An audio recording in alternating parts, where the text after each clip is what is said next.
Hey guys, today I'm going to tell you how to remove background from photo in iPhone.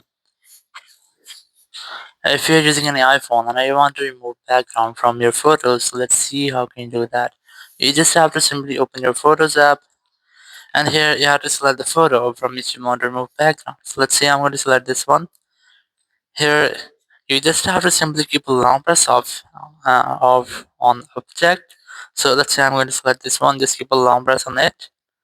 And here you just have to move it,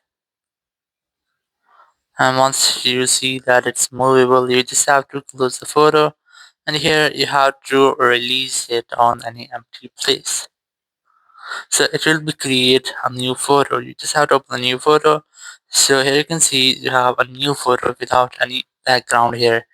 So in this way you can easily remove background from any photo on any iPhone. Thank you very much for watching the video. Until next video, bye bye.